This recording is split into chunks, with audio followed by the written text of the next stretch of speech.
Dalam gelap malam yang sunyi, suara langkah kaki dan bisikan strategi menggema di tengah hutan yang penuh rahasia.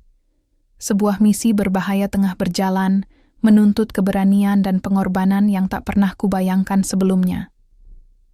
Namun, ketika aku mulai menyadari bahwa musuh terbesar bukan hanya dari luar, melainkan dari dalam tim sendiri, aku pun bertanya pada diriku sendiri, siapkah aku menghadapi pengkhianatan yang bisa meruntuhkan segalanya? Namaku Aditya, Letnan Kolonel, Komando Pasukan Khusus. Nama panggilanku di barak adalah Rama, karena katanya, aku punya ketenangan sekaligus kemarahan yang bisa membakar siapa saja, tergantung siapa yang menyalakannya. Sudah lebih dari 2 dekade aku mengabdi untuk negara ini. Tanah, udara, laut, semuanya pernah kulintasi demi satu sumpah, melindungi kedaulatan Republik sampai darah terakhir. Namun malam itu berbeda. Aku berdiri di balkon markas Batalion 21, memandangi bintang-bintang yang nyaris kalah oleh cahaya lampu barak. Telingaku masih bergetar oleh suara helikopter yang baru mendarat 1 jam lalu. Di tanganku, sebuah amplop merah, kode operasi prioritas nasional. Tanganku gemetar sedikit, bukan karena takut, tapi karena aku tahu, saat kode merah turun, berarti ada sesuatu yang lebih besar dari sekadar tembak-menembak biasa. Aku buka amplop itu perlahan, menelusuri setiap baris huruf seolah sedang membaca surat kematian. Laporan. Intelijen. Prioritas tinggi kode. Operasi. Garis merah. Target. Pemulihan lahan strategis nasional di Distrik Timur Laut, Provinsi Rimba Asri. Ancaman. Ormas bersenjata GRIP. Gerakan Rakyat Indonesia Peduli. Jumlah anggota musuh. Diperkirakan 200 orang. Bersenjata ringan hingga berat. Pemimpin, Bang Jago, Eka Esnapi, tokoh karismatik, sangat berpengaruh di kalangan massa akar rumput. Situasi, wilayah telah dikuasai penuh oleh GRIP selama lebih dari 2 bulan. Upaya damai gagal total. Aparat sipil ditolak masuk. Perintah, adakan operasi khusus non-diplomatik untuk membebaskan area. Gunakan kekuatan penuh jika diperlukan. Otorisasi langsung.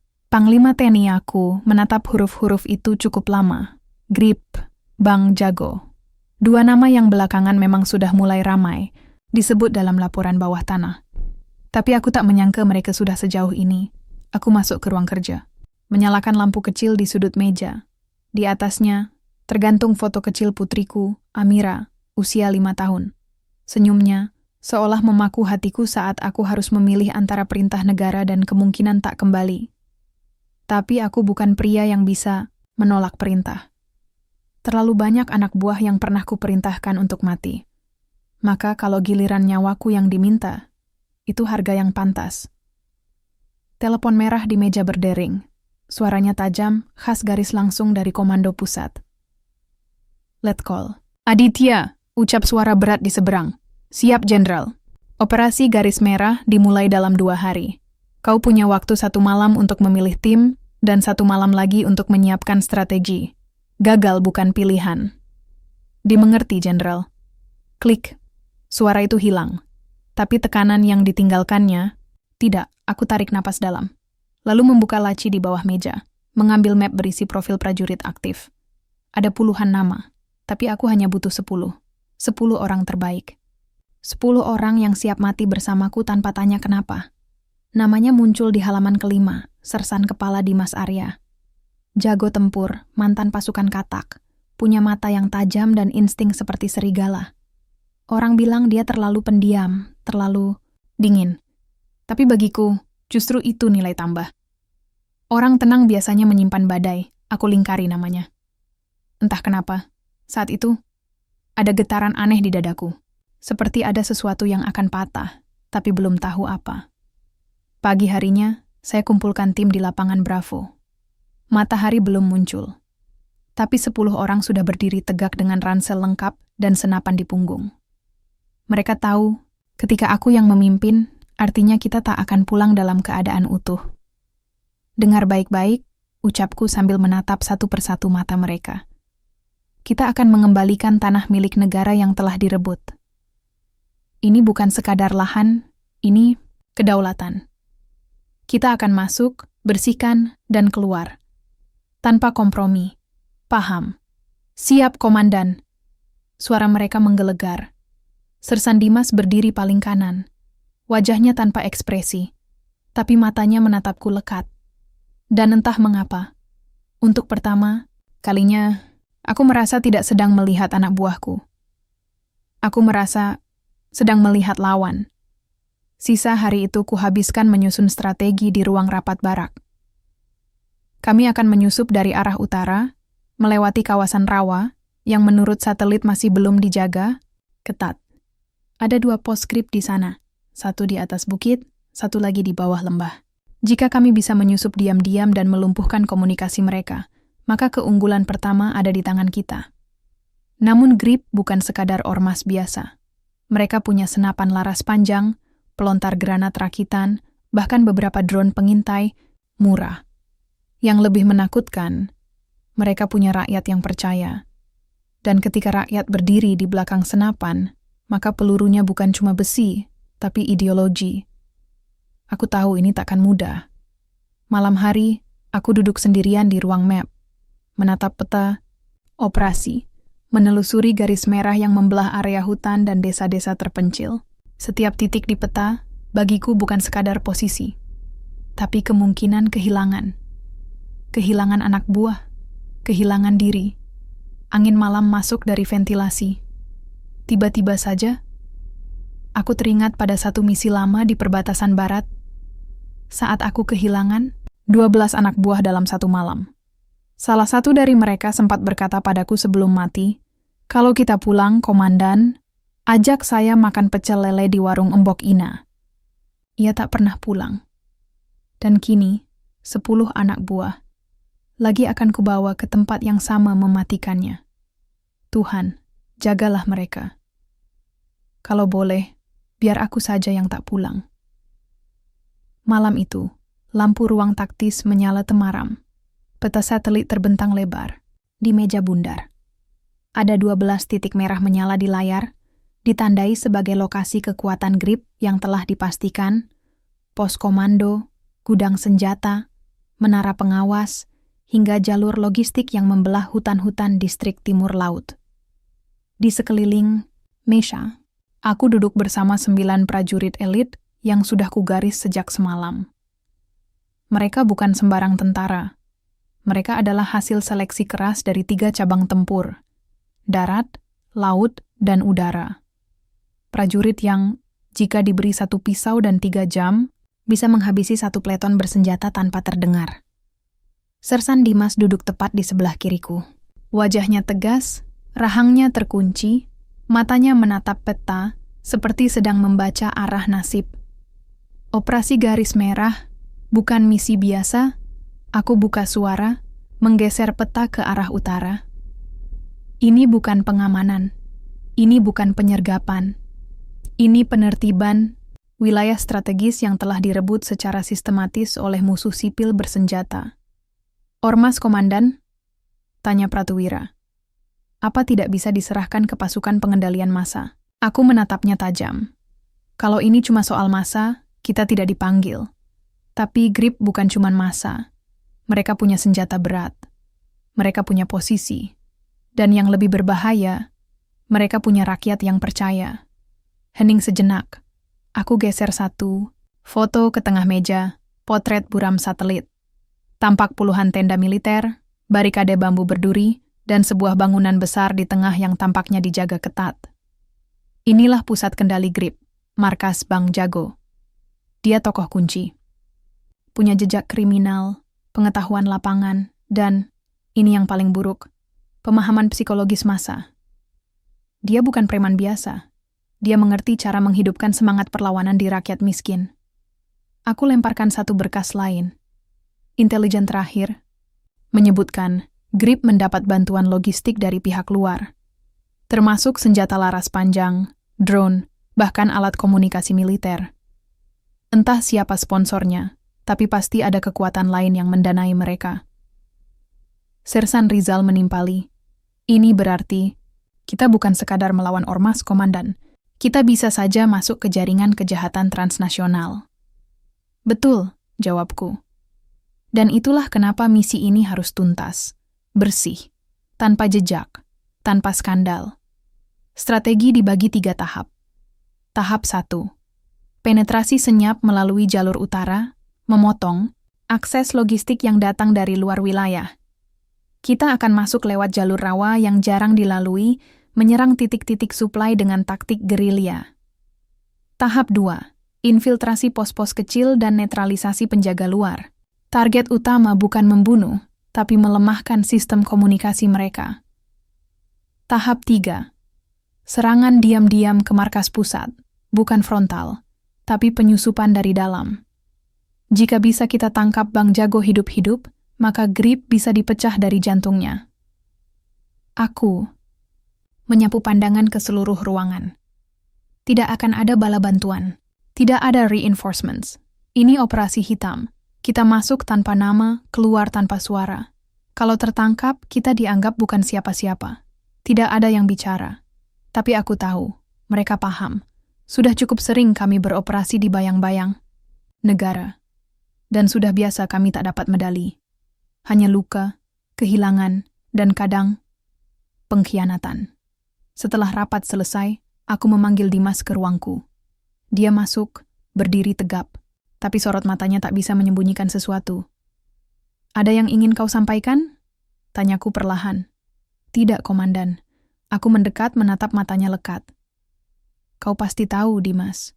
Wilayah operasi ini pernah jadi pusat konflik agraria. Banyak warga lokal yang merasa tanah mereka dirampas negara." Dia menunduk, lalu mengangguk pelan. "Nenek saya dulu tinggal di salah satu desa di dalam area itu, tapi sudah lama tidak ada kabar." Aku menghela napas. Kalau emosi menguasaimu, misi ini gagal. Aku butuh prajurit, bukan pewaris luka lama. Dimas menegakkan tubuhnya. "Saya tentara, Komandan. Saya tahu batas." "Bagus, jangan kecewakan aku." Tengah malam, aku duduk di beranda mes, menatap langit yang hening. Di tangan secangkir kopi hitam yang mulai dingin. Dalam hati, ribuan pikiran saling bertabrakan. Ada sesuatu dalam misi ini yang terasa tidak wajar. Terlalu banyak laporan, bertentangan. Terlalu banyak titik koordinat yang berubah-ubah. Dan yang paling menggangguku, kenapa Grip tahu kita akan datang? Beberapa jam sebelumnya, saat pertemuan intelijen terakhir, seorang agen sipil membisikkan padaku sesuatu yang tak bisa kulupakan. Mereka tahu kalian akan bergerak. Mereka bahkan tahu siapa pemimpinnya. Ada yang membocorkan dari dalam.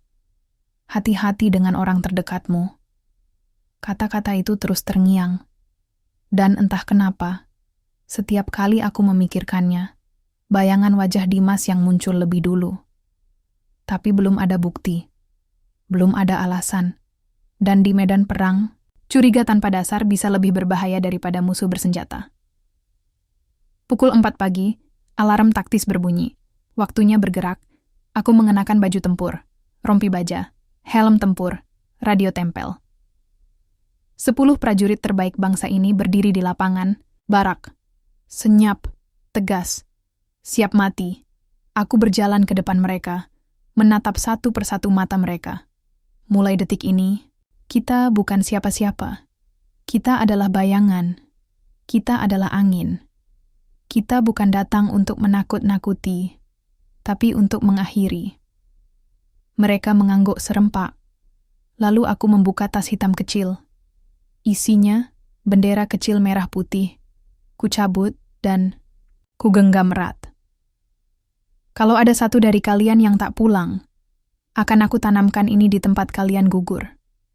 Supaya tanah tahu bahwa yang mati di atasnya bukan sembarang manusia, tapi penjaga bangsa. Henning. Lalu semua menghormat.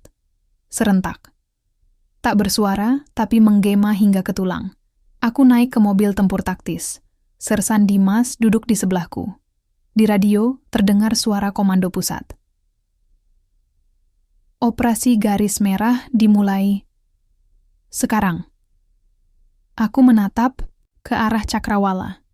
Di balik gelapnya malam, kami mulai menyusup menuju bahaya. Dan aku tahu, malam itu, sejarah akan mulai menuliskan darah. Pukul 3 dini hari, langit masih pekat, dan kabut turun pelan-pelan menyelimuti rerumputan liar di pinggiran hutan distrik timur laut. Kami tak bicara banyak, hanya isyarat tangan. Setiap gerakan kami senyap. Langkah-langkah kaki menekan tanah dengan penuh perhitungan, seolah jika satu dahan saja patah, nyawa kami ikut patah bersamanya. Aku berjalan paling depan. Selalu begitu. Di belakangku, 10 prajurit terbaik negeri ini membuntuti dengan formasi jarak pendek. Sersan Dimas berada di sisi kiri, selalu dalam posisi mengawal punggungku. Aku bisa mendengar napasnya. Pelan, tenang, teratur. Tapi entah kenapa tidak seperti biasanya. Ada sesuatu dalam cara ia berjalan yang terasa berat. Bukan secara fisik, tapi batin. Aku menyimpan rasa itu. Belum waktunya bertanya. Masih terlalu dini untuk mengguncang stabilitas tim. 2 kilometer pertama adalah hutan basah. Lintasan sempit, diapit semak berduri, dan akar menjalar yang sewaktu-waktu bisa mencambuk kaki. Kami tak mengeluh. Semua sudah terlatih untuk melewati jalur seperti ini tanpa suara. Sinar infrared dari kacamata malam, kami menangkap bayangan sebuah pondok kecil di kejauhan. Pos pengintai musuh. Aku angkat tangan, memberi aba-aba. Formasi kepit, bisikku. 2 kanan, 2 kiri. Diamkan 3 menit. Perhatikan arah mata mereka. Jangan tembak, kalau belum perlu. Kami mendekat. Pelan, seperti bayangan yang menyatu dengan kabut. Dari balik semak, aku bisa melihat 2 anggota grip. Duduk bersandar di tiang bambu, rokok menyala di tangan kiri, senjata tergeletak tak disiplin. Mereka tertawa kecil, membicarakan soal ayam aduan. Lusa, ayam gua yang juara, kata yang satu. Yang kemarin kepalanya luka, bego, kata yang lain sambil tertawa. Aku mengangkat alis. Mereka ini memang bersenjata, tapi bukan tentara. Mereka terlalu santai, terlalu percaya diri bahwa malam akan melindungi mereka. Sersan Rizal menyelinap dari kiri. Dalam hitungan 10 detik, 2 lelaki itu sudah tersungkur ke tanah. Tak sempat teriak, tak sempat menyesal. Aku menghela napas panjang. Mayat jangan ditinggal di luar. Tarik ke dalam pondok. Kunci senjata mereka. Hapus jejak. Kita lanjut. Kami berjalan lagi. 3 jam perjalanan hutan menuju koordinat utama. Kamp Tengah. Basis perlawanan GRIP yang diduga sebagai pusat logistik dan komunikasi. Ketika langit mulai menguning di ufuk timur, kami sampai di tepi sungai kecil. Airnya mengalir pelan, tapi dasarnya berbatu tajam. Kami harus menyeberang dalam diam, tanpa suara, tanpa percikan. Aku lompati batu pertama. Sersan Dimas di belakangku, lalu Pratu Arwan. Tapi saat giliran Pratu Gibran, dia terpeleset sedikit. Sepatu botnya menyentuh permukaan air dan plak, sebatang kayu jatuh dari atas pohon. Suara itu pelan, tapi cukup untuk mengaktifkan sesuatu. Klik. Semua kami membeku. Sebuah suara mekanik berbunyi pelan dari balik pohon. 3, 2, 1, ranjau, tiarap, teriakku, duar. Satu ledakan kecil tapi menyebar. Kami semua berguling ke bawah tanah. Tanah basah penuh lumpur, tapi menyelamatkan nyawa. Satu serpihan melayang ke arah pipiku, membuat luka sayat kecil. Darah menetes, tapi aku tak peduli. Begitu ledakan berhenti, aku langsung merangkak ke sisi kiri, memberi isyarat darurat. Kita bocor, percepat jalur masuk, rute cadangan, jalur rawa. Kami bergerak, kali ini lebih cepat, lebih tajam, tanpa kompromi. Tapi aku tahu, kejutan belum selesai. Setengah jam berikutnya, kami masuk ke jalur rawa. Rawa-rawa ini dikenal warga sebagai kuburan tenang, karena siapapun yang tercebur terlalu dalam akan tenggelam tanpa jejak. Setiap langkah harus diukur. Ada bagian tanah yang terlihat kokoh, tapi sekali diinjak, tubuh bisa tersedot, lumpur seperti ditelan neraka. Aku berjalan duluan. Sersan Dimas di belakangku. Tapi langkahnya tertahan. Ia berhenti. Matanya terpaku ke kejauhan. Aku menoleh. Kenapa? Dimas tak langsung jawab. Dia menatap sebuah pondok kayu reyot di seberang. Rawa. Matanya berubah. Seperti mengenali tempat itu. Kau kenal tempat itu? Tanyaku pelan. Dia diam. Lalu mengangguk kecil. Itu rumah lama nenek saya. Sebelum wilayah ini dinyatakan sebagai tanah negara. Ucapnya pelan. Aku membeku. Hanya beberapa detik. Tapi cukup untuk membuat pikiranku berputar. Dimas, ucapku. Jangan biarkan masa lalu membelokkanmu dari misi. Kita punya tanggung jawab lebih besar di sini. Dimas menunduk, tak menjawab. Tapi aku bisa melihat sisa-sisa konflik batin mulai merayapi dirinya. Aku harus waspada. Bukan hanya pada musuh di depan, tapi pada yang berjalan di belakangku. Sore itu, kami tiba di sebuah lembah. Lokasi ini, menurut laporan satelit, adalah gudang senjata Grip. Ada 3 penjaga di luar, tapi drone kami mendeteksi lebih dari 20 orang di dalam. Ini terlalu ramai untuk diserang frontal. Aku berkumpul dengan tim. Kita harus belah pasukan. 4 orang tetap di perimeter. 6 masuk ke dalam. Lakukan sabotase pada amunisi.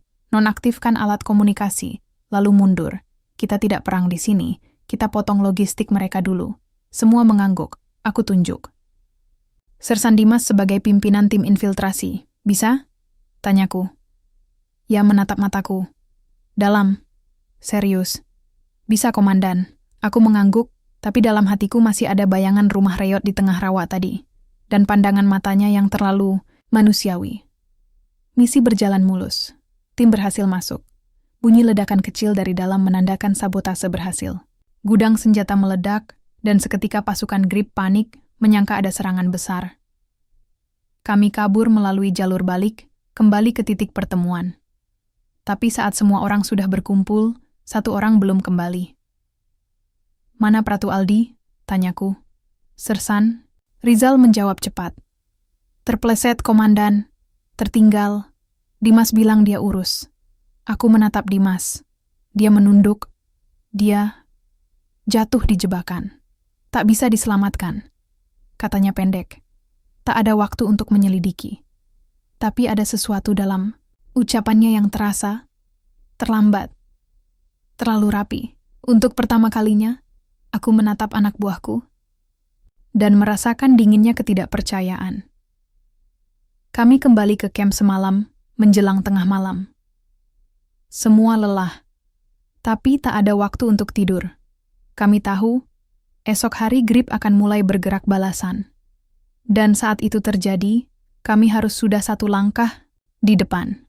Aku masuk ke tenda, menyalakan lampu kecil, dan sekali lagi menatap peta operasi. Namun kali ini, 1 titik baru kutandai dengan tinta merah. Kemungkinan infiltrasi internal, investigasi Dimas Arya. Tapi sampai terbukti, dia tetap anak buahku. Dan seorang pemimpin harus berani menanggung ragu dalam diam.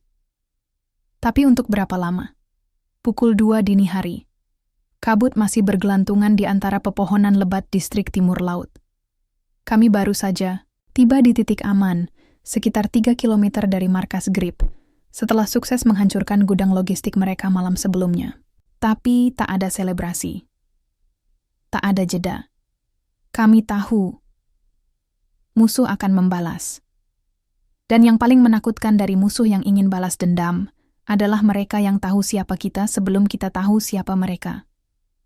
Aku berdiri di balik pohon akasia raksasa, menatap ke arah seberang sungai. Tim pengintai kami, Rizal, Arwan, dan Bowo, sedang memasang sensor gerak. Suara gemerisik hutan jadi satu-satunya irama yang terdengar. Tenang, tapi menyimpan ribuan potensi bahaya. Aku menekan tombol radio kecil di bahuku. Status perimeter? Bersih, Komandan. Tapi, kami temukan sisa-sisa kemasan amunisi baru. Masih hangat. Seperti baru dibuka dalam hitungan jam. Hatiku mencelos. Artinya, mereka baru saja memperkuat barisan. Aku berpaling ke arah Dimas, yang sedang memeriksa drone kecil di tangannya. Ia menatap layar pemindai, lalu melirik ke arahku. Gerakan di sektor barat. 5 titik panas. Tapi yang aneh, tidak bergerak. Seperti patung. Aku mengerutkan dahi. Perangkap? Bisa jadi. Kami memutuskan mendekat. Diam-diam. Langkah kami menapak perlahan di tanah yang lembab, menghindari ranting kering. 1/4 jam kemudian, kami tiba di balik semak tinggi, tepat menghadap 5 titik panas itu. Dan saat kulihat langsung dengan mata kepala sendiri, bulu kudukku berdiri. Mereka bukan orang. Mereka adalah manekin, boneka latihan, lengkap dengan jaket, loreng grip dan helm baja. Diletakkan dalam formasi seolah-olah sedang berjaga. Dikelilingi kabel-kabel tipis dan sensor gerak, pancingan, untuk menjebak. Musuh mulai main psikologi, gumam Dimas. Aku mengangguk pelan, dan saat itulah terdengar suara letupan kecil dari arah barat daya. Disusul cahaya merah membelah langit. Aku segera menekan radio. Rizal, status? Kontak senjata, 2 orang, mereka tahu posisi kita. Siapa 2 orang itu? Tidak tahu, Komandan, tapi mereka berseragam seperti kita. Aku membeku. Apa maksudnya? Pasukan kita? Tidak mungkin. Hanya tim ini yang diturunkan secara rahasia. Aku segera memberi aba-aba. Bubar. Ambil posisi cekung. Jangan kumpul. Seluruh tim berpencar seperti air menyelinap di celah batu. Aku dan Dimas bergerak ke arah sumber suara. Kami mendekat dengan cepat, tapi tetap sunyi. Sesampainya di lokasi, kami menemukan Rizal tergeletak. Dadanya berdarah, tapi dia masih sadar. Apa yang terjadi? Tanyaku, membungkuk. Dengan suara tertahan, Rizal menunjuk ke arah timur. Dia pakai rompi taktis model kita. Senjata kita. Tapi matanya dingin. Seperti tak punya rasa. Berapa orang? Cuman 1. Tapi menembak seperti mesin. Aku merapat ke Dimas. Kau dengar itu? Dimas mengangguk pelan. Wajahnya tegang. Musuh menyamar jadi kita? Bukan menyamar. Mereka meniru.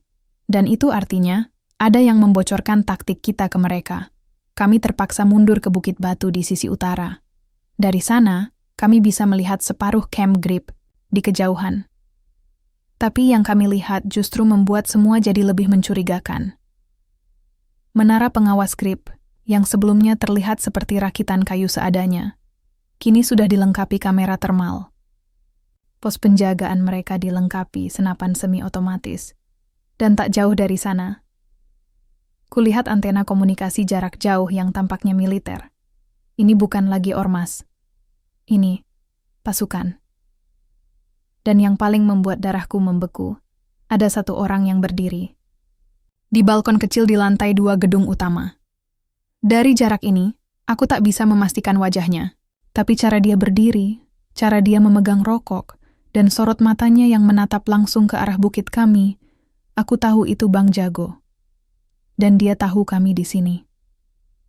Malam itu, aku duduk di dalam tenda taktis, menatap laporan dari Dimas yang menyerahkan tangkapan sinyal dari drone. Ia meletakkan flash disk kecil di meja. Ada 1 saluran radio mereka yang menggunakan frekuensi mirip kita. Berhasil disadap? Dimas mengangguk. Tapi sebelum ia menjawab lebih lanjut, aku memotong. Kenapa kau tahu cara menyusup ke frekuensi itu? Sistem kita kan terenkripsi. Ia menatapku. Pernah kulakukan di misi Papua, Komandan. Saya ingat polanya. Aku diam. Tapi hati kecilku terus memutar fakta demi fakta. Dimas. Rumah neneknya di dalam wilayah grip. Dimas. Yang tiba-tiba tahu jalur drone. Dimas. Yang paling akhir bersama Pratu Aldi. Yang kini mati. Aku ingin percaya. Tapi tanda-tandanya terlalu nyata untuk diabaikan. Malam semakin larut. Kami istirahat dengan sistem jaga bergiliran. Aku duduk mematung di depan tenda, menggenggam senjata di pangkuan. Lalu suara pelan datang dari balik radio. Salah satu saluran yang kami sadap. Objek target masih dalam pergerakan. Elang hitam mengawasi. Siapkan jebakan malam keempat. Aku menekan tombol. Rekaman ini jam berapa? Dimas menjawab dari dalam tenda. 30 menit lalu. Kenapa kau baru putar sekarang? Ia terdiam. Hanya 5 detik. Tapi cukup membuatku memutuskan satu hal. Aku akan menyelidikinya sendiri. Saat semua tidur, aku mengakses log komunikasi internal. Hanya aku dan 2 teknisi yang punya akses penuh. Kucari rekaman aktivitas sinyal tak dikenal dalam 2 hari terakhir. Dan saat kutemukan satu anomali, pengiriman data ke frekuensi luar dari titik internal camp, hanya 3 jam sebelum gudang meledak, aku membeku. Kode pengirim, D27, itu kode. Sandi milik Dimas, aku mencatatnya, lalu kututup laptop. Kutarik napas panjang, belum saatnya kuhadapkan dia secara langsung. Kami masih di dalam mulut harimau. Kalau aku lengah, dia bisa mengacak semua. Tapi, satu hal sudah pasti. Musuh bukan hanya di luar, tapi juga di dalam. Angin pagi di distrik timur laut bukan sekadar dingin. Ia membawa rasa curiga, samar, dan menggigit. Pagi itu kami bergerak ke sektor 2 area rawa tinggi yang menghubungkan 2 jalur logistik utama GRIP. Strategis, tapi juga berbahaya. Musuh bisa mengawasi dari atas pepohonan atau bahkan dari bawah lumpur. Aku memimpin dari depan. Setiap langkah kami seperti menghitung waktu. Dan di dalam pikiranku, waktu itu kini terus berdetak. Bukan hanya soal menyusup, tapi juga soal siapa yang sebenarnya berdiri di belakangku. Dimas, komandan, bisik Rizal dari balik semak. Aku menunduk. Ia menunjukkan sesuatu di tanah. Jejak 3, pasang. Tidak berat, bukan sepatu bot militer, tapi cukup dalam. Baru. Arah ke utara. Mereka lewat sini beberapa menit lalu. Bisik Rizal lagi. Tapi arah gerak mereka seperti memutar, mengitari kita. Aku merasakan aliran darah di leherku. Naik, gerakan menyergap. Aku segera beri kode ke tim. Diam, berlindung, siapkan senjata dalam mode senyap. Kami pecah dalam formasi V, melingkar dari 2 sisi, menjepit jalur musuh. Dan benar saja. Tak sampai 2 menit, suara ranting patah terdengar dari arah barat. 3 sosok muncul, bergerak sigap namun tanpa disiplin militer yang rapi. Salah satunya, memakai syal merah, ciri khas GRIP. Kami tunggu. 1 langkah lagi. Lalu sergap. Aku lompat lebih dulu, membekuk satu dari mereka. Rizal menjatuhkan yang kedua, sementara Arwan menahan yang ketiga. Tidak ada suara tembakan, tidak ada jeritan, tapi begitu kami buka penutup wajah mereka, jantungku nyaris berhenti. Ketiganya, bocah, usia belasan tahun. Pucat, tak bersenjata. Apa-apaan ini? Desah Arwan. Mereka cuma anak remaja. Aku mendekat, mataku menatap. Tajam ke salah satu bocah itu yang mengenakan syal merah. Kau anggota GRIP? Dia diam. Siapa yang menyuruh kalian lewat jalur ini? Ia menunduk. Rahangnya menggertak, menahan emosi. Akhirnya ia menjawab, lirih. Kami disuruh lewat untuk mengantar pancingan. Pancingan? Dia mengangguk. Mereka tahu kalian ada di sini. Mereka sengaja kirim kami agar kalian buka posisi. Aku langsung berbalik ke Dimas yang berdiri agak jauh. Kenapa jalur ini yang kau pilih pagi ini? Dimas terlihat bingung. Sesuai pemetaan semalam, jalur ini yang paling sedikit pergerakan. Kau yakin itu tidak disengaja? Potongku, tajam, Dimas membalas tatapanku. Matanya tenang, tapi terlalu tenang. Apa maksud komandan? Aku tak jawab, tapi satu hal dalam benakku kini jelas. Mereka tahu kita akan lewat sini, dan itu hanya bisa terjadi jika seseorang membocorkannya. Dan semua jalur semalam dipetakan oleh Dimas. Kami ikat ketiga bocah itu, tak ada cara lain. Tapi aku janji dalam hati akan cari jalan untuk lepaskan mereka nanti, saat situasi lebih aman. Kami bergeser ke arah timur laut, melanjutkan misi. Namun sepanjang perjalanan, Dimas semakin diam, tidak bicara, tidak menanggapi kode. Tapi bukan itu yang membuatku resah. Di sela-sela perjalanan, aku mendengar bisikan radio dari headset cadanganku. Saluran GRIP. Mata ketiga melaporkan posisi target mendekat ke sektor Bukit Pasir. Jalur aman telah disiapkan, 3 menit dari sekarang. Mata ketiga. Pikiran buruk langsung menjalar. Siapa mata ketiga? Bukan musuh, tapi bukan kami juga. Lalu, tiba-tiba, Arwan, yang berada paling depan, jatuh terduduk.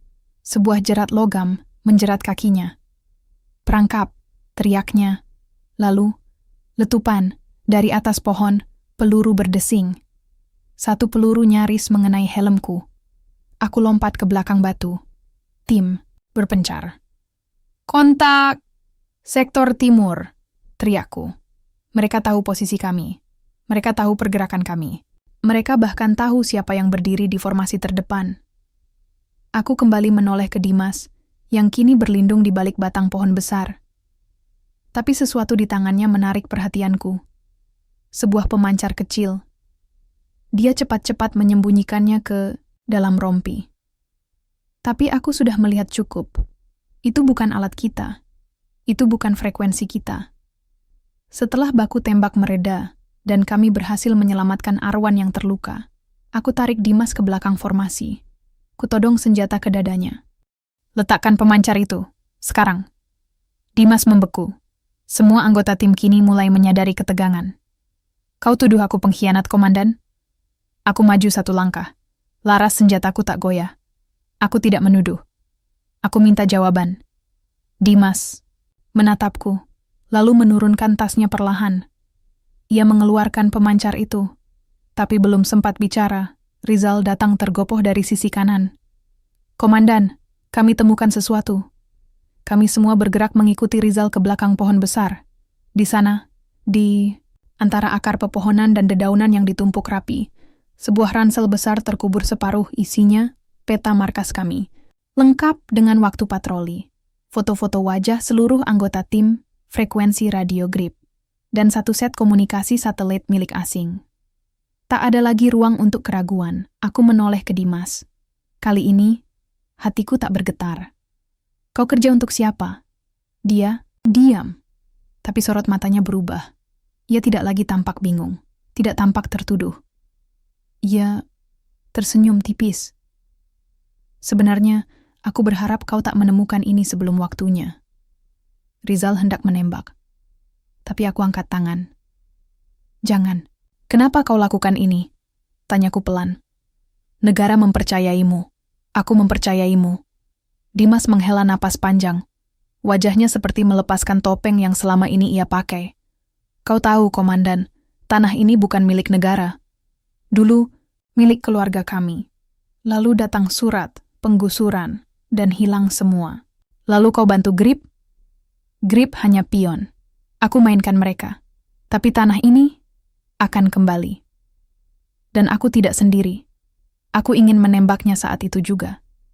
Tapi aku tahu, itu bukan penyelesaiannya. Kami butuh informasi. Kami butuh tahu siapa dalangnya. Aku memberi aba-aba. Rizal dan Arwan segera memborgol Dimas dan menyeretnya ke kamp sementara. Di kejauhan, suara helikopter mulai terdengar. Langit mulai terang. Tapi hari ini, rasanya makin gelap, dan untuk pertama kalinya, aku sadar bahwa pertarungan ini bukan lagi soal Grip, tapi soal siapa yang benar-benar mengendalikan negara dari balik layar. Kabut pagi masih menyelimuti hutan distrik timur laut ketika kami bersiap melancarkan serangan utama. Udara dingin dan bau tanah basah mengisi setiap tarikan napas. Tapi bukan hawa itu yang membuat dadaku sesak, melainkan beban pengkhianatan yang menghantui setiap langkah. Dimas, kini dalam tahanan kami, duduk terdiam di pojok tenda komando. Tatapannya kosong, seperti pria yang sudah menyerah pada nasib. Aku sendiri tahu perjuangan kami belum usai, karena di luar sana, Bang Jago dan pasukannya bersiap menghadang dengan kekuatan penuh. Rencana operasi aku memanggil seluruh anggota tim dalam lingkaran pendek. Kita sudah tahu musuh memperkuat posisi. Mereka punya senjata berat dan pengintaian, termal, ujarku pelan tapi tegas. Dimas sudah memberikan sedikit informasi, tapi kita tidak boleh lengah. Aku mengeluarkan peta kasar wilayah operasi, menandai titik-titik penting. Kita akan membagi tim menjadi 3 gelombang. Gelombang pertama menyusup lewat jalur timur, mengalihkan perhatian. Gelombang kedua langsung menyerang markas utama, dan gelombang ketiga berjaga di belakang sebagai cadangan sekaligus penghalau potensi jebakan. Setiap anggota mengangguk, wajah mereka penuh tekad. Namun, aku tahu dalam hati, ketegangan masih menggantung di udara. Kepercayaan seperti kaca retak, sulit diperbaiki. Saatnya bertarung matahari baru saja mulai menembus kabut saat kami bergerak, perlahan. Hutan tampak sunyi, tapi suara dedaunan yang terinjak mengingatkan kami bahwa setiap gerakan bisa didengar. Aku membawa gelombang kedua bersama 5 anggota terbaik. Arwan, Rizal, Sersan Bayu, Pratu Aldi, dan tentu saja Dimas yang kini. Aku awasi ketat, langkah kami terjaga, napas teratur. Tapi pikiranku terus menerawang pada fakta bahwa pengkhianatan Dimas bukan hanya masalah pribadi, melainkan jebakan mematikan yang bisa mengorbankan seluruh operasi. Pintu neraka terbuka ketika kami mencapai titik dekat markas grip alarm sensor. Yang kukenali berbunyi nyaring. Lampu sorot menyala, dan suara parau Bang Jago menggema lewat pengeras suara. Selamat datang, Elang Hitam. Suaranya penuh olokan dan kebencian. Kalian datang untuk mati. Kami langsung diserbu hujan peluru. Bunyi ledakan granat mengguncang tanah, dan asap hitam memenuhi udara. Suara jeritan dan tembakan bersahutan, menciptakan simfoni neraka yang membuat darahku mendidih. Aku memerintahkan serangan balasan, mengarahkan tim ke posisi bertahan. Arwan terkena luka tembak di bahu, tapi tetap bertahan dengan gigih. Pratu, Aldi dan Bayu membalas tembakan, menjaga kami tetap hidup. Dimas dan pilihannya di tengah kekacauan, aku melihat Dimas berdiri dengan wajah tak berdosa, memegang radio kecil. Mataku memburu, menahan amarah. Dimas, teriakku. Dia menatapku, lalu menjawab dingin. Aku tidak punya pilihan, Komandan. Ini tentang masa depan tanah ini. Dalam sekejap, dia menekan tombol, mengirim sinyal yang membuat tim pendukung. Kami salah arah dan terkepung oleh pasukan musuh. Hati dan pikiranku bergejolak. Inilah pengkhianatan terbesar dari seseorang yang pernah aku percaya. Pertarungan mematikan, namun aku tahu satu hal. Aku harus menyelamatkan tim dan menyelesaikan misi ini tanpa peduli apapun. Aku menatap ke depan, mengacungkan pistol. Bertahan. Kita tidak boleh kalah. Ledakan demi ledakan terus menghantam.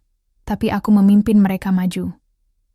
Dengan segala keberanian, kami berjuang menerobos pertahanan grip. Satu persatu jatuh, satu persatu berdiri kembali.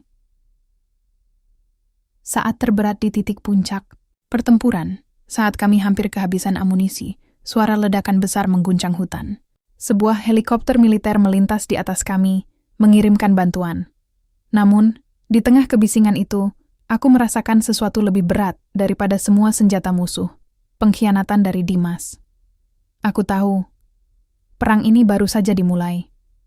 Suara ledakan masih bergema di telingaku, menumpuk dengan desingan peluru yang tak kunjung berhenti. Asap dan debu memenuhi udara, membuat pandangan kabur dan langkah kami terhuyung-huyung. Namun di balik keganasan itu, ada beban yang lebih berat daripada apapun yang kurasakan. Pengkhianatan dari Dimas. Setelah neraka kami berhasil mundur ke posisi aman, meski dengan banyak korban luka dan rasa sakit yang mendalam. Arwan kini terbaring di bawah tenda darurat, menahan sakit dengan ekspresi kuat. Pratu Aldi mengobati luka di bahuku, sementara Bayu memeriksa persediaan amunisi yang menipis. Aku berdiri terpaku, menatap ke arah Dimas yang diborgol. Tatapannya masih dingin, tapi ada kilatan sesuatu yang sulit kuartikan. Apakah itu penyesalan atau kepercayaan diri? Sebuah pengakuan kuputuskan untuk menghadapinya secara langsung, jauh dari pendengaran anggota lain. Dimas, kau sudah hancurkan kepercayaan kita. Kenapa? Tanyaku pelan. Ia menatapku lama sebelum akhirnya berbicara, suaranya rendah dan penuh beban. Ini bukan tentang pengkhianatan, Komandan. Ini tentang kebenaran yang harus kau tahu. Aku mendengarkan. Meski rasa sakit, di dadaku semakin dalam. Tanah ini bukan milik negara. Itu warisan keluargaku. Surat penggusuran itu palsu, dibuat oleh orang-orang yang haus kekuasaan. Bang Jago hanya alat mereka. Kata-katanya seperti pisau yang mengiris. Jadi, kau berpihak pada musuh karena dendam pribadi? Dimas menggeleng. Aku berpihak pada kebenaran, pada rakyat kecil yang dirampas haknya. Mata yang terbuka aku menyadari, meski caranya salah, ada sesuatu yang lebih besar di balik pengkhianatannya. Aku harus mencari tahu lebih dalam, siapa yang sebenarnya mengendalikan Bang Jago dan Ormas Grip. Tiba-tiba radio di tanganku bergetar. Komandan, ada laporan dari tim pengintai. Suara Rizal terdengar tegang. Ada pasukan bersenjata berat mendekat. Jumlah mereka lebih banyak dari perkiraan. Waktu terus berjalan. Pertarungan berlanjut, kami bersiap kembali, menguatkan posisi pertahanan. Kali ini tidak hanya melawan Grip, tapi juga kekuatan bayangan yang selama ini bermain di belakang layar. Aku melihat Dimas, sosok yang dulu aku percayai, kini berdiri di ujung garis pertahanan, seolah menantang nasibnya sendiri. Perang belum usai. Dan aku tahu, di balik setiap tembakan dan langkah, ada rahasia yang menunggu untuk terungkap. Gelap pekat malam menelan kami di tengah hutan yang semakin sunyi. Hanya terdengar napas terengah dan desingan peluru yang masih menyisakan gema samar. Kami berdiri di ambang batas kehancuran dan kemenangan, antara hidup dan mati. Kebenaran terungkap. Aku menatap Dimas yang kini duduk dengan wajah muram. Dalam beberapa jam terakhir, pengakuannya tentang surat palsu dan konspirasi besar mulai menggerogoti keyakinanku. Aku sadar, pertarungan ini bukan sekadar soal merebut lahan, tapi mematahkan jaringan korupsi yang telah menyusup ke jantung negara. Kau yakin dengan apa yang kau katakan? Tanyaku pelan. Dimas mengangguk. Aku punya bukti, Komandan. Tapi harus kita bawa ke pusat komando. Aku bisa jelaskan semua di sana. Aku menghela napas. Ini adalah kesempatan terakhir untuk menghentikan kekacauan ini. Pengorbanan saat kami bersiap bergerak keluar dari posisi kami, helikopter pendukung yang sebelumnya datang kembali terjatuh, terkena serangan rudal dari musuh yang telah siap siaga.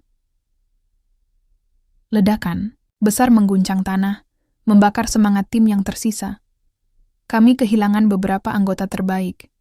Namun, di balik kehancuran itu, aku lihat tekad tim membara lebih kuat dari sebelumnya. Kita harus maju, kataku. Ini bukan hanya tentang tanah lagi. Ini tentang harga diri, keadilan, dan masa depan bangsa. Puncak konflik saat kami mencapai markas utama Grip. Pertempuran terakhir pecah dengan dahsyatnya. Bang Jago muncul, wajahnya penuh kebencian sekaligus kesombongan. Kalian sudah terlambat, Letnan Kolonel.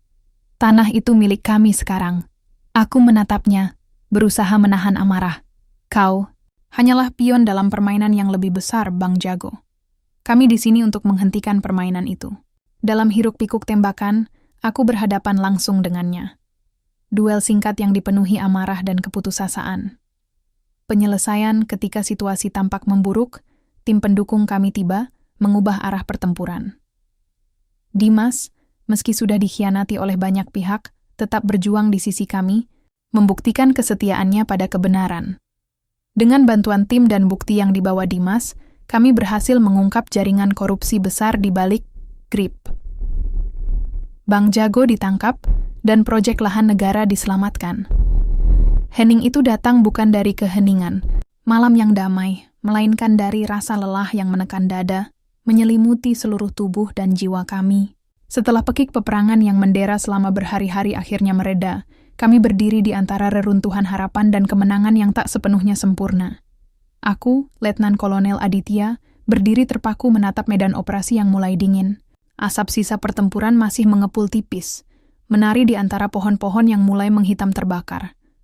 Namun, udara pagi yang menyusup ke dalam dada tak membawa kesejukan, melainkan perasaan campur aduk antara lega, kecewa, dan penyesalan. Menyusuri, jejak luka aku berjalan perlahan menyusuri medan itu, merasakan setiap retakan tanah yang telah tercabik oleh peluru dan darah. Setiap langkah, seperti mengingatkan aku akan mereka yang telah pergi. Anggota tim yang hilang, yang telah berkorban lebih dari apa yang bisa kuberi balas. Arwan, yang selalu tersenyum meski luka di bahunya belum sepenuhnya sembuh. Rizal, yang tak pernah lelah menjaga kami dengan penglihatan tajamnya. Bayu dan Aldi, yang tak gentar menghadapi maut demi melindungi kami. Mereka bukan hanya prajurit. Mereka adalah saudaraku, yang aku tahu kini menjadi bagian dari tanah yang kami perjuangkan. Dimas dan keraguan yang terus menghantui di sisi lain, sosok Dimas masih menjadi bayangan yang sulit hilang dari pikiranku. Setelah pengkhianatan yang membuat kami hampir hancur, kini dia berdiri di sisi kami, membawa bukti dan kebenaran yang membuka mata banyak pihak. Namun, kepercayaanku padanya belum sepenuhnya pulih. Saat aku menatapnya di ruang komando, aku masih melihat ada rahasia yang dia sembunyikan, sesuatu yang membuatku waspada. Malam itu aku memanggilnya. Dimas, aku perlu tahu semuanya. Apa ada sesuatu yang belum kau ceritakan? Dia menatapku, wajahnya datar tapi ada beban di matanya. Aku pernah menjadi bagian dari jaringan bayangan sebelum bergabung dengan kalian. Ada orang-orang yang masih mengawasi langkahku, Komandan. Mereka tidak akan membiarkan aku bebas begitu saja. Aku mengangguk pelan, menyadari bahwa peperangan ini mungkin baru saja memasuki babak yang lebih gelap. Jejak kekuasaan sementara itu, bukti yang dibawa Dimas mulai menguak jaringan besar yang tak hanya melibatkan Bang Jago dan Grip, tapi juga pejabat tinggi yang selama ini tersembunyi di balik layar. Data dan dokumen rahasia yang kami peroleh dari markas Grip menunjukkan bahwa ada sindikat kuat yang mengendalikan sebagian besar sumber daya alam di wilayah ini. Mereka bermain dengan kehidupan rakyat, dengan tanah dan masa depan negara. Ini bukan sekadar perebutan lahan, ini adalah perang melawan korupsi dan ketamakan yang berakar dalam. Panggilan dari atas sebuah, panggilan dari markas pusat membuatku kembali ke realita yang keras. Panglima Besar memberi perintah agar aku segera kembali dan menyerahkan semua bukti.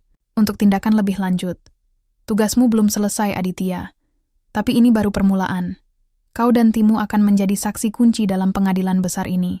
Aku mengangguk, tahu bahwa perjalanan kami masih panjang. Malam yang berat saat malam tiba, aku duduk di ruang kerja, menatap foto tim kami yang terpajang di meja.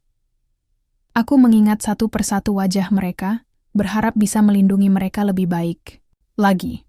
Namun, dunia ini keras. Kadang, keberanian dan pengorbanan tak cukup. Aku menulis surat untuk keluarga para prajurit yang gugur.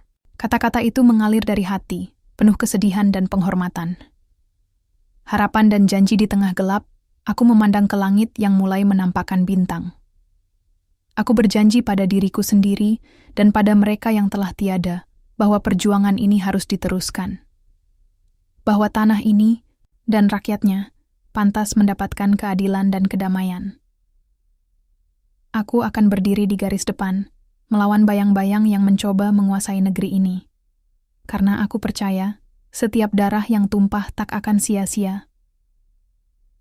Senja merangkak turun perlahan di ufuk barat, memancarkan semburat jingga keemasan yang memeluk seluruh markas. Di tengah keheningan yang mulai mereda, aku duduk termenung, menatap langit yang semakin gelap.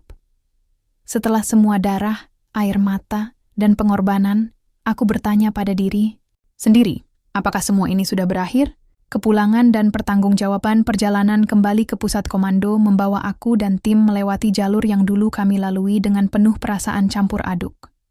Matahari pagi menyambut kami dengan hangat, seolah mengisyaratkan harapan baru.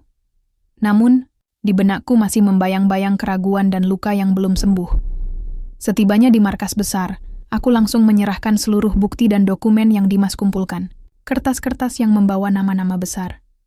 Pejabat yang selama ini bersembunyi di balik topeng, yang mengorbankan tanah dan rakyat demi keuntungan pribadi.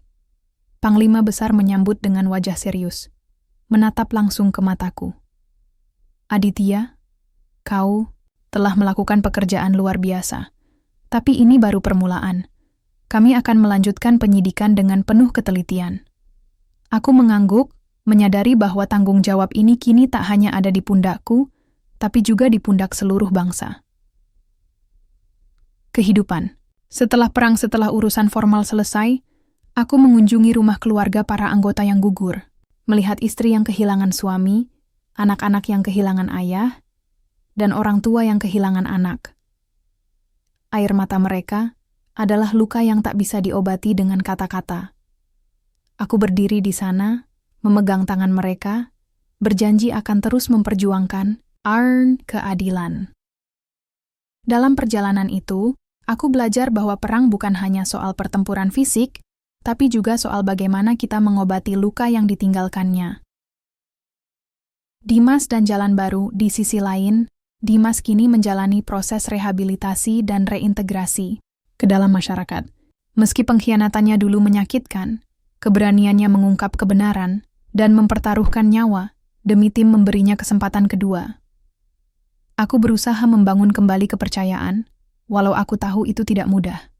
Kami sering berbicara panjang tentang masa depan, tentang bagaimana menjaga agar sejarah kelam ini tidak terulang. Dia menjadi contoh nyata bahwa meski terluka oleh masa lalu, manusia bisa memilih jalan baru. Pengadilan dan keadilan, sidang besar yang mengungkap sindikat korupsi, dan pengkhianatan berlangsung dengan ketat dan penuh ketegangan. Para pejabat tinggi yang terlibat dijatuhi hukuman berat, sementara Bang Jago dan anggota GRIP yang terlibat diproses hukum sesuai dengan tindakan mereka. Keadilan akhirnya mulai ditegakkan, meski jalan ke depannya masih panjang dan berliku. Aku duduk di ruang sidang, mengamati wajah-wajah yang dulu berkuasa kini tertunduk lesu. Sebuah kemenangan, tapi juga peringatan bahwa kewaspadaan harus selalu dijaga. Harapan yang terlahir kembali malam itu, aku berdiri di balkon markas, memandangi langit bertabur bintang. Aku teringat pada janji yang pernah kuucapkan di tengah medan pertempuran, bahwa kami akan berjuang demi masa depan bangsa. Kini, aku melihat secercah cahaya itu mulai bersinar, menembus gelap yang pekat. Aku tahu perjuangan belum selesai, tapi aku yakin, selama ada keberanian dan kebenaran, cahaya itu akan terus menyala.